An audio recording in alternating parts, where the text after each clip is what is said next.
Okay, everybody, welcome to our Lochner lectures. I am going to go ahead and share the screen so that we can all see the same thing. And to start off, what are we talking about? We're talking about this era that's called the Lochner era. It's really defined by one case.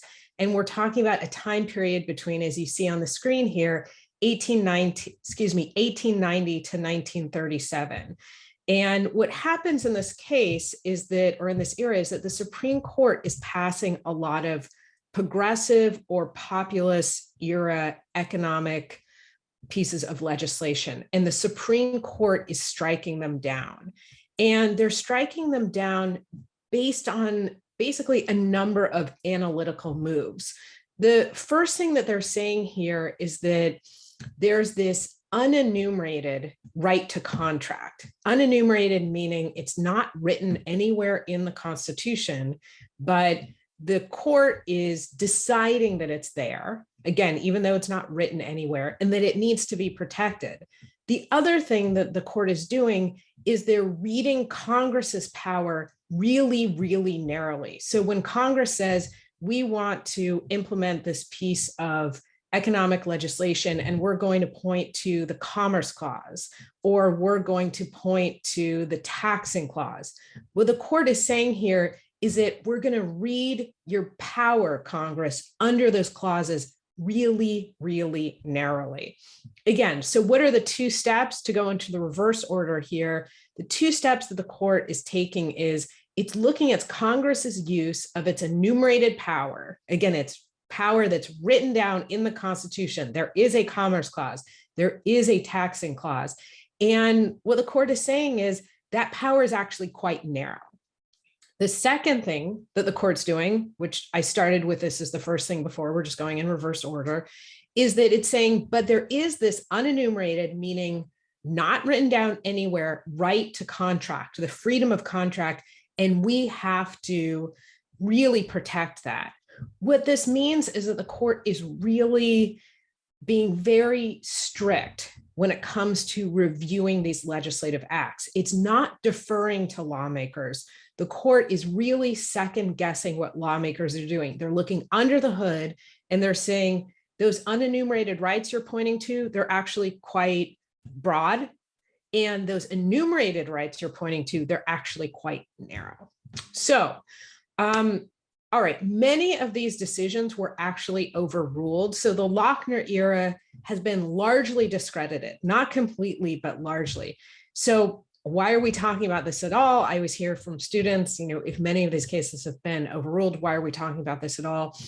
In part because the analysis that the court goes through is still an analysis that we need to know as students of constitutional law, in part because these are just really, really famous cases, and in large part famous for being wrong. And so we need to talk about what the court did wrong to figure out what the court now purportedly is doing right. And again, to be good scholars of constitutional law, and frankly, to be prepared for the bar exam, we can't just junk this entire era of constitutional law and say, well, those cases have been overturned, so that's that.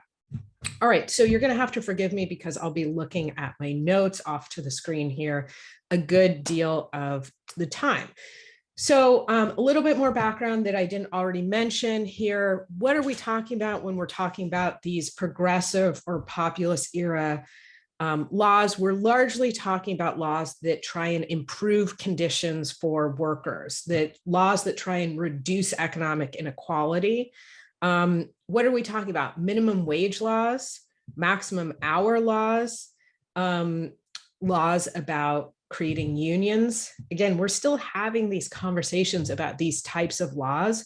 We've just changed our thinking about whether or not they're constitutional. Now, we already talked briefly about what defines this era. Again, those two things we talked about, the Supreme Court viewing Congress's use of its enumerated powers narrowly, and the Supreme Court viewing these unenumerated rights, the right to contract, as very broad.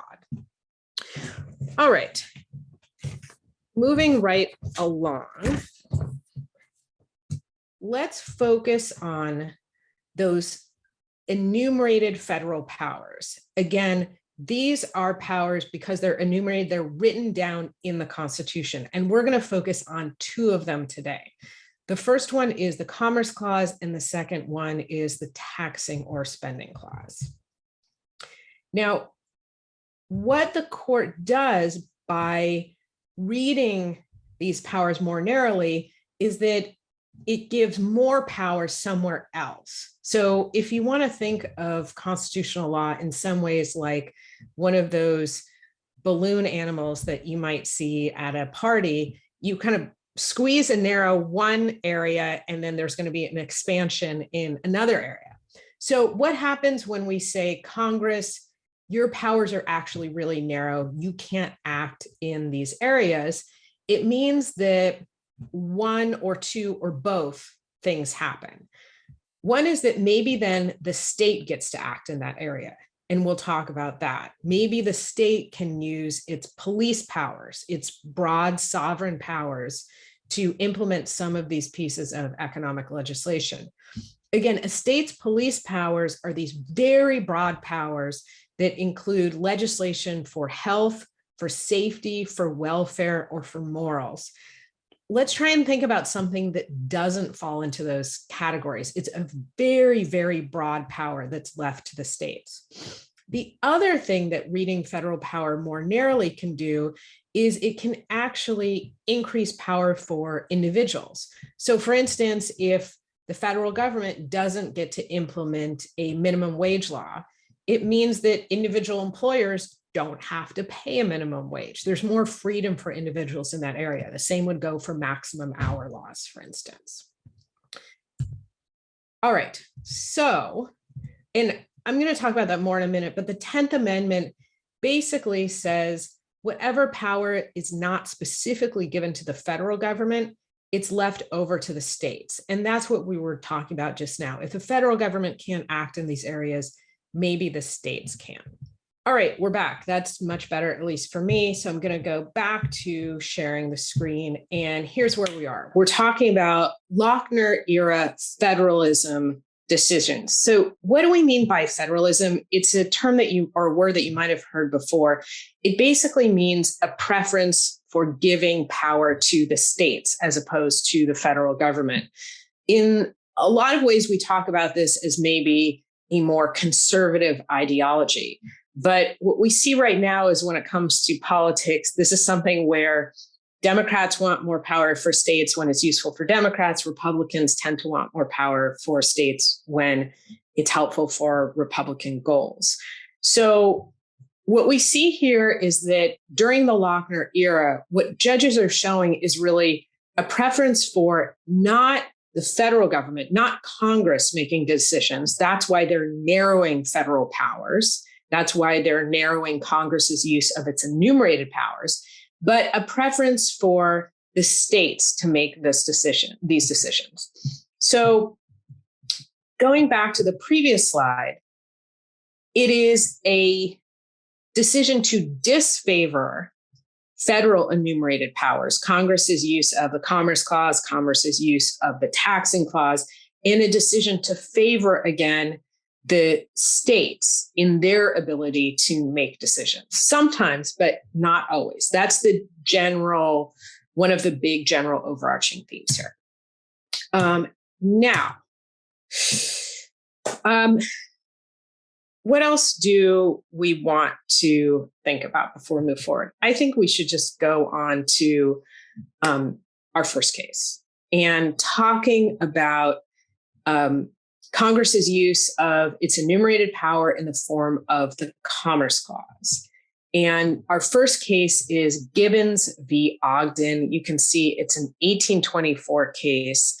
And this is about Congress's ability to regulate passenger steamships that are going from one state to another. This is a case, as I said, dealing with the regulation of waterways. In this case, the question is, can Congress say, we hereby authorize Mr. Gibbons to run his steamship from New Jersey to New York? The state of New York objects, and they say we should be in control of who uses our harbor. And the Federal Commerce Clause power, it doesn't change the fact that New York has power over its territory. Now, there are two important concepts that we're going to think about here from Gibbons. The first is that, and right here up on the screen, is that commerce is more than just buying and selling goods.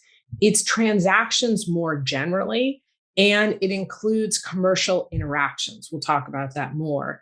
But the first thing that we want to know from Gibbons, in part, is that commerce is a broader concept. And that's something that is going to follow us in our discussion of the Commerce Clause through the rest of the semester.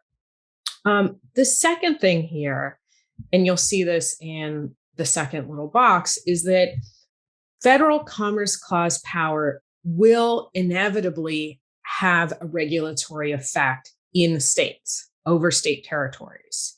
And that's the quote we see here on the bottom of the screen. Now,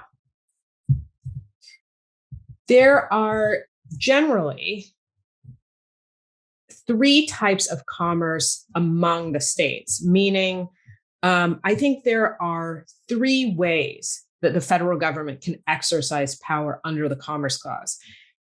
These are in my view, the generally accepted categories. You can talk to another constitutional scholar and they might have a slightly different view, but I think this is the mainstream view, and I think is the one that's more useful to teach to you.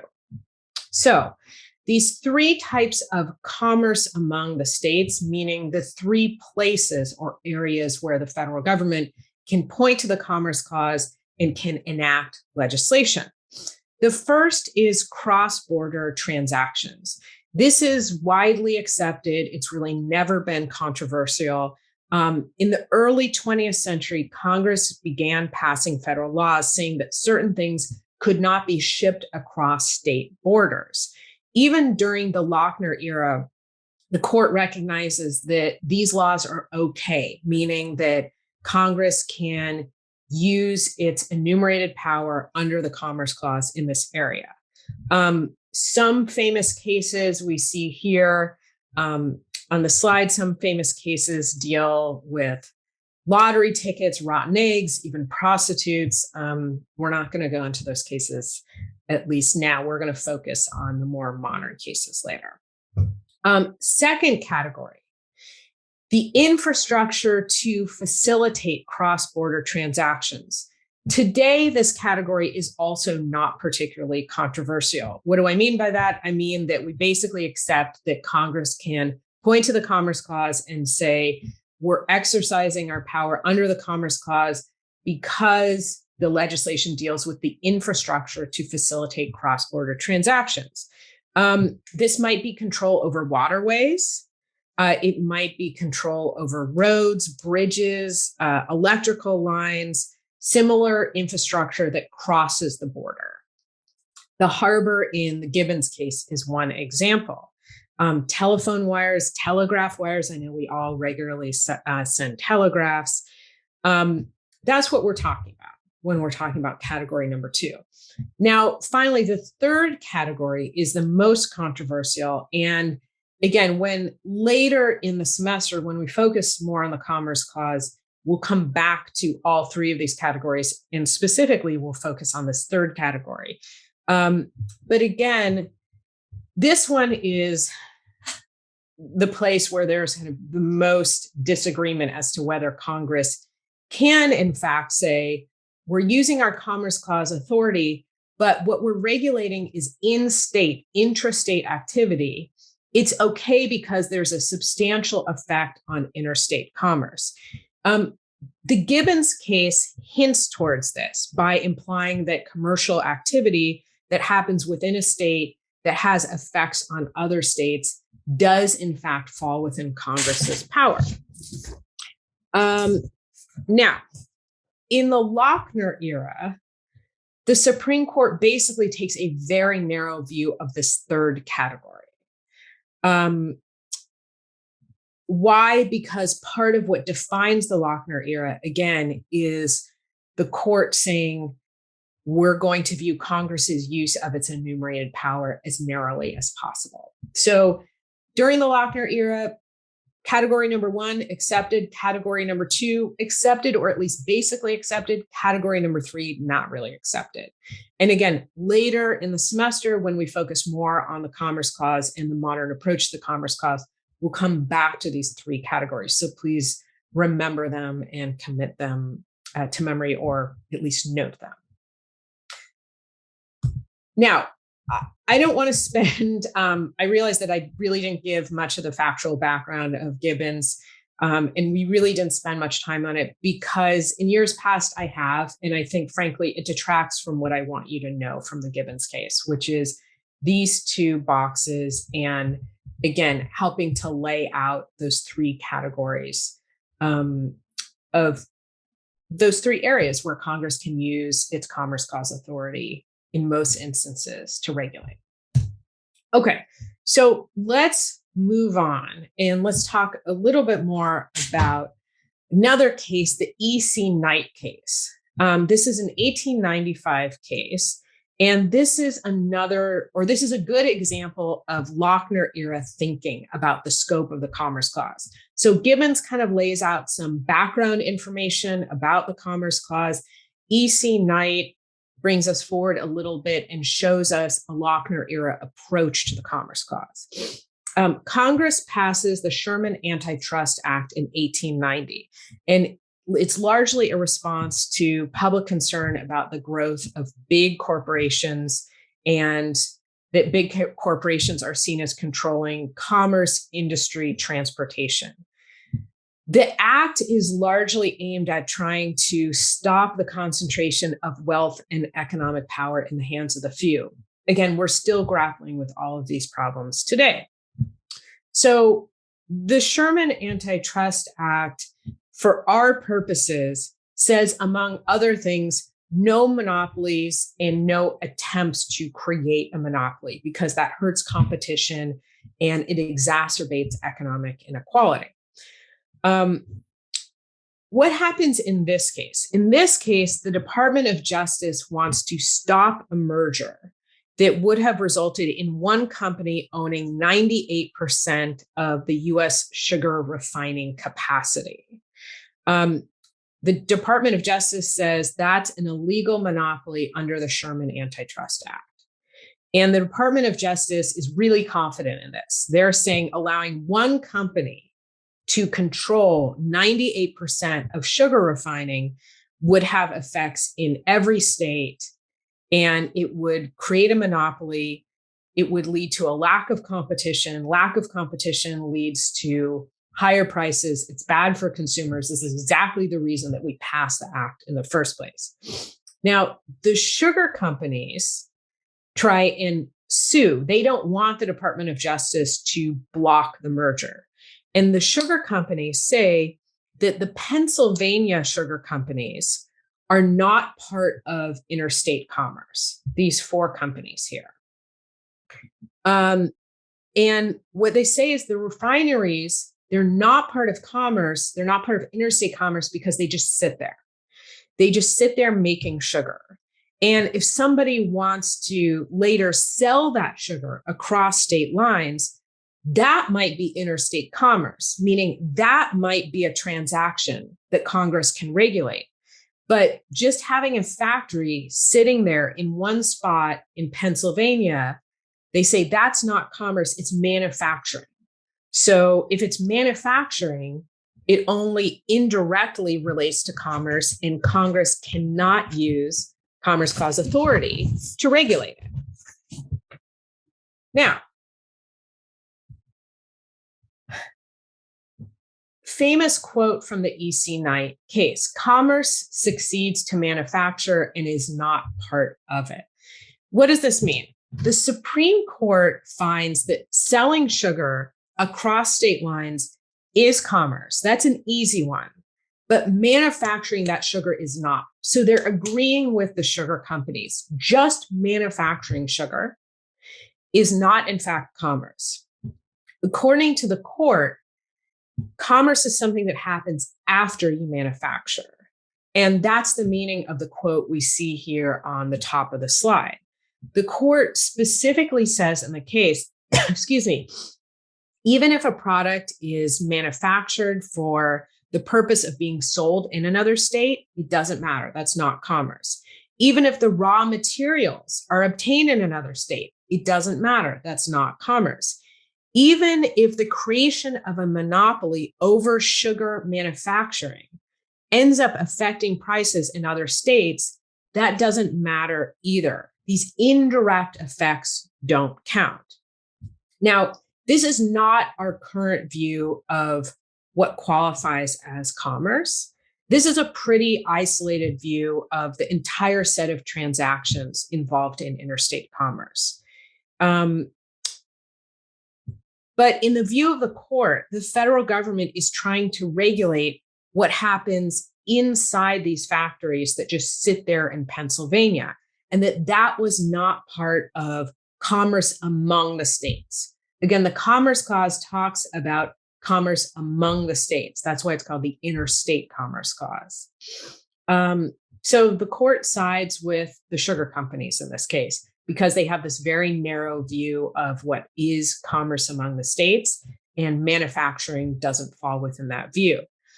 Now, there's a strong dissent in this case from Justice Harlan, and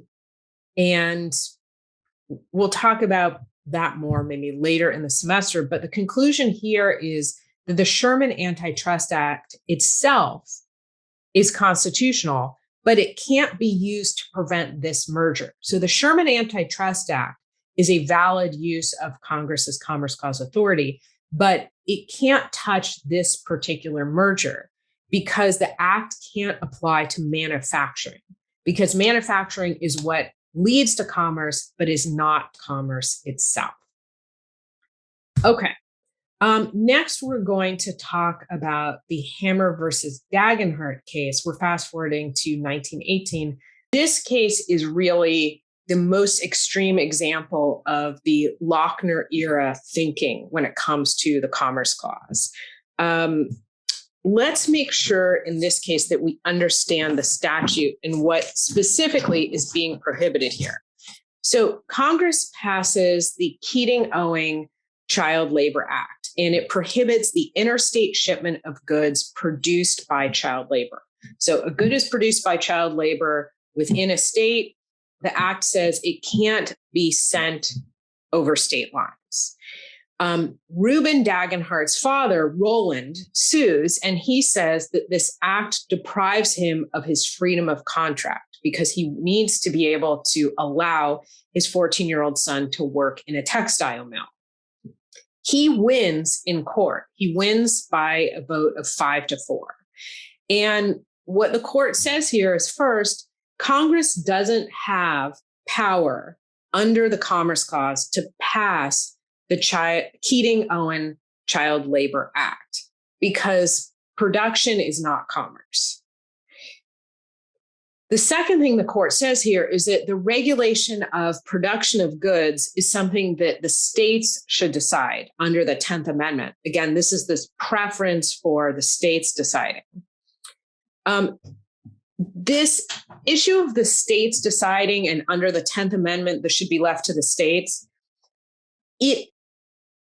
There's some question in reading the case as to whether or not that's really an independent ground for invalidating the statute. I think it's not. It's more lurking in the background. It's something that we need to call out and acknowledge, but I don't view it so much as an independent grounds for striking down the statute. So what do we see here? We see the federal statute, no cross-border transactions for goods made with child labor. Child labor can occur, but the products can only be sold in the state. Now, let's think back to those three categories we talked about under the Commerce Clause, those three types of commerce regulation. This seems to fall within, let's go back for a minute, the first one. It seems to fall within cross-border transactions. Let's go fast forward again. Again, it's regulating these cross-border transactions. It does not directly regulate the infrastructure for transactions. That's category number 2. And it doesn't directly regulate in-state activity that affects cross-border transactions. That's category number 3. Again, I want you to note these 3 categories, understand these 3 categories, and know that when we talk about the modern approach to the Commerce Clause, we're going to come back to these 3. Now, why did Congress write the statute this way? Why did they leave so much child labor unregulated? Meaning they're only really regulating the child labor that leads to a cross-border transaction. And the answer is because Congress thought the court would strike anything else down. Congress thought that if they decided or tried to do more, that the court would say you're exceeding your Commerce Clause authority. Now, we know from our last case, E.C. Knight, that the court's basically saying hiring child labor is a local hiring decision, that Congress can't get involved. And in this case, Congress is trying to be cautious, actually. They're trying to respond to what the court said in E.C. Knight. And I'm sorry, let me say one more thing. Under E.C. Knight, the court didn't say, but the court indicates that something like child labor would be a local decision. And so following up on the E.C. Knight case, what Congress is doing is they're looking at the court making that decision. They're saying, wow, this court is really viewing Congress's use of its enumerated power very narrowly. So we have to write this child labor law so that it really hooks very directly onto our Commerce Clause authority. And this is Congress trying to be cautious. So why does the Supreme Court still say that this law is unconstitutional? Because what the court says here, and this is actually kind of, in my mind, alarming, is they say, yeah, but Congress, your real purpose was just to try and ban child labor inside of states. And so you can only regulate, Congress, can only regulate stuff that crosses state lines if the actual crossing of the state lines is the problem that you're trying to solve. Now, this is a big issue in constitutional law, which is when should Congress's motives really matter? Now, the majority is right that Congress's true motive here is to discourage the local use of child labor in factories. But the court doesn't always look at Congress's motives. Again, this is one of the big things we need to tackle in constitutional law. When does the court look at Congress's motives, and when should it? When is it appropriate? When is that type of second guessing appropriate? In a lot of cases, it's difficult to determine what Congress's motives are. And even if you can prove motive, it can be kind of a difficult basis to actually hinge a decision. There could be 2 identical statutes. One is unconstitutional. The other is constitutional only based on legislative motive. Now, let's be clear. This case, this 1918 case, is overruled. It's overruled in a case called Darby. Darby is a 1976 case. And in overruling Dagenhart, Darby emphasizes that even if Congress wants its regulations of interstate commerce to have in-state effects, that motive won't kill Congress's decision to use its Commerce Clause authority. Let me say that again. That motive doesn't invalidate an otherwise legal use of Congress's Commerce Clause authority, meaning Congress's true motive under the Commerce Clause doesn't matter as long as, if you're looking at the law, it does fall within one of those 3 categories we talked about, one of those 3 categories where Congress can use its Commerce Clause authority. Now, where does congressional motive matter? We'll talk about this at the end of the semester, really when we talk about the Equal Protection Clause and whether or not Congress or other members of the government are targeting people, for instance, based on race or gender or religion. Okay. We talked about E.C. Knight. We talked about Hammer versus Dagenhart. We see our old cases, McCulloch and Gibbons here. What's the point of this particular slide? One of the things that I brought up and that we need to focus on is, when should the court defer to Congress and its use of, again, their enumerated powers like the Commerce Clause? And when should the court be really skeptical and say, actually, legislature, actually, Congress, we need to look under the hood and we need to second guess what you're doing? Now, obviously, the more that the court is skeptical of the legislature, the more the court is skeptical of Congress, the more they're going to overturn pieces of legislation. The more that the court defers to Congress, the more they will uphold pieces of legislation. What we end up with, I'm just going to preview for you what we end up with, because these cases up here, E.C. Knight, Dagenhart, have been largely discredited. What we end up with is a view that when Congress is using its power and it's regulating in the economic arena, we're generally going to defer. But when Congress is regulating, maybe with respect to other topics, or it's infringing on fundamental rights, then we're going to be more skeptical of what Congress is doing. That's just a preview of what's to come. We're going to next move to the taxing power for a moment. So let me tell you where we're going to go. We're going to talk about the taxing power. We're going to talk about the Bailey versus Drexel case. And then that will actually end part one of the Lochner era lecture. So we talked about the fact that in Lochner, there are really two things that define this area. One is a narrow view of Congress's use of its enumerated power. That's what we've been focusing on in part one.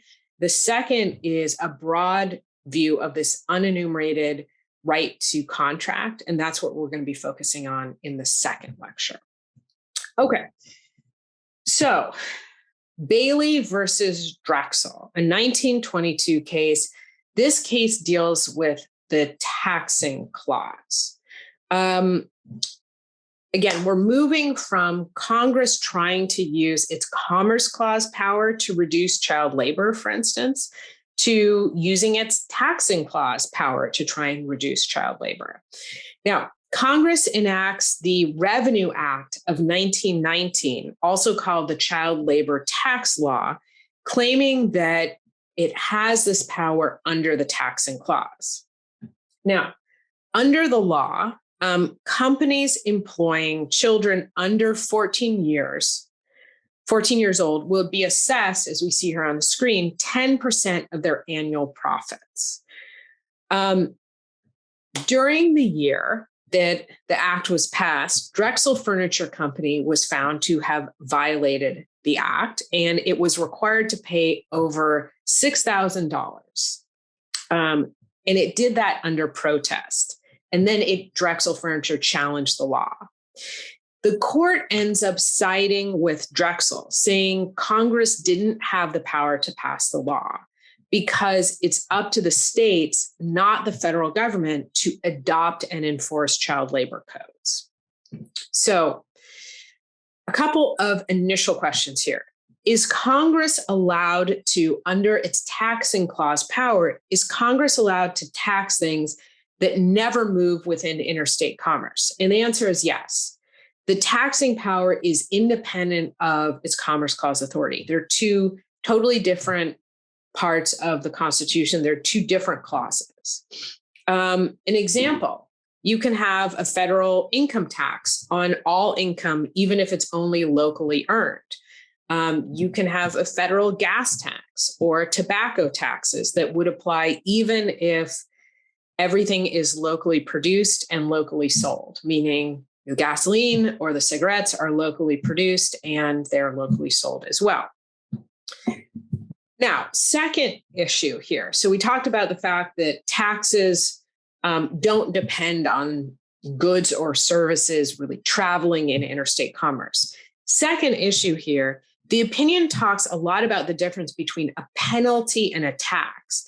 Why this focus on the difference between a penalty and a tax? Because a penalty is not constitutional, but a tax should be, because Congress has power under the taxing clause, and this is based on the text of the Constitution. Congress has power to tax, but they don't have power to just impose penalties under the taxing clause. Article 1, Section 8, Clause 1 of the Constitution talks about taxes, but not penalties.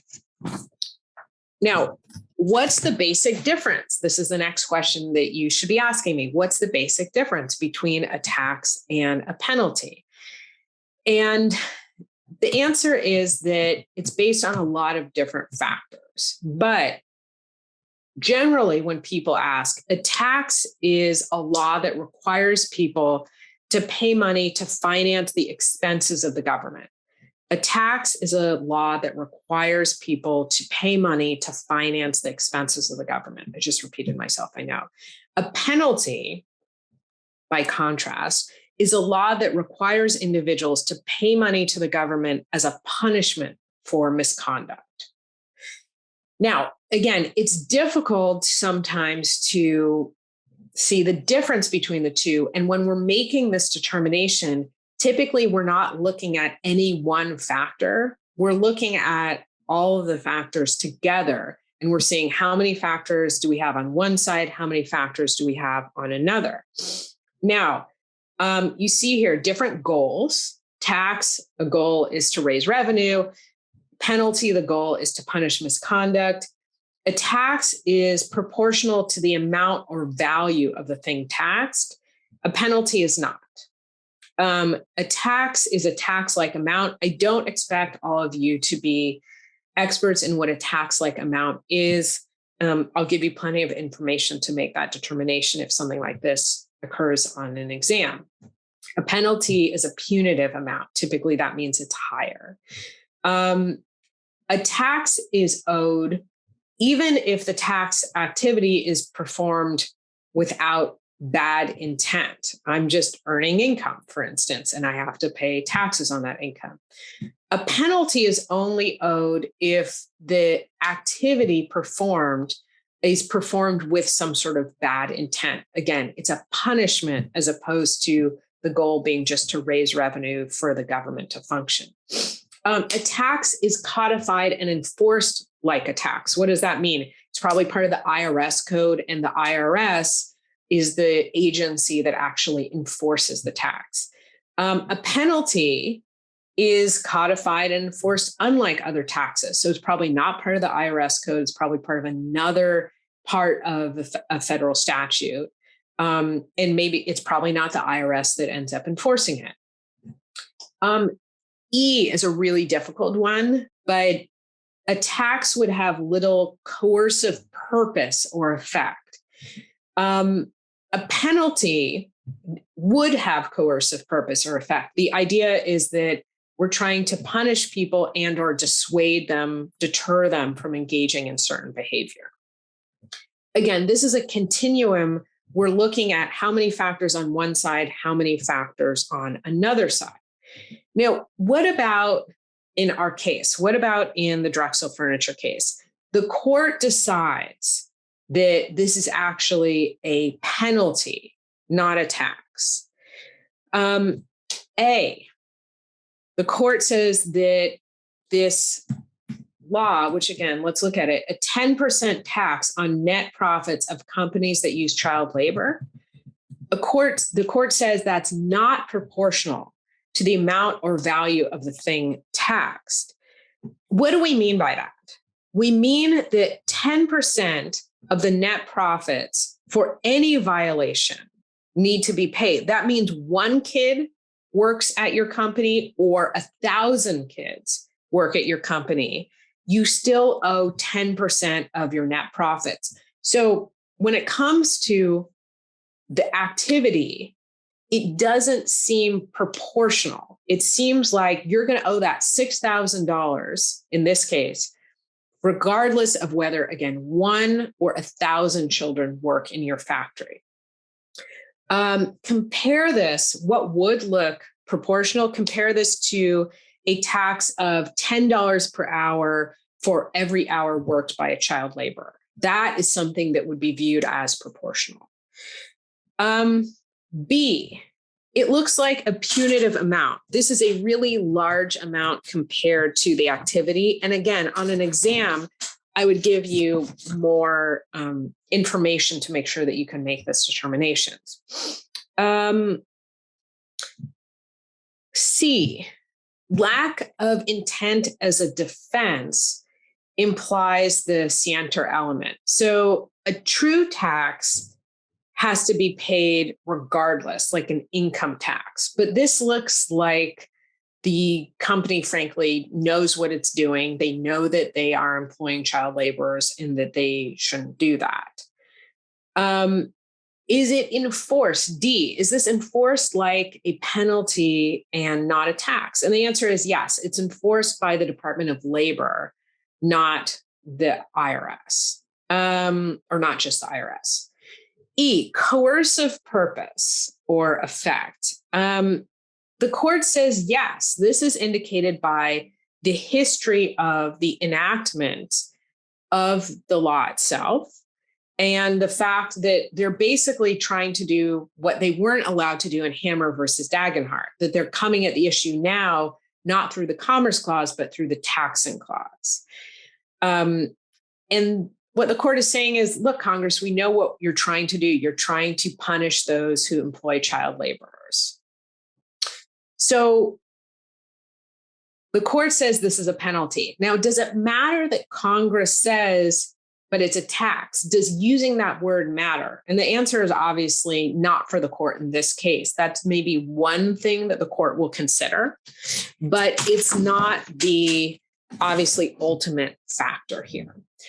So, all right, let's again just recap briefly. What did we do? We talked about the first part of Lochner. And what we talked about is this era of, again, 1890 to 1937, where the court is striking down a lot of these pieces of economic legislation, and it's doing it for two reasons. And we talked about the first reason, which is that the court is viewing Congress's use of its enumerated power really narrowly. We talked about Commerce Clause cases, and we talked about Taxing Clause cases.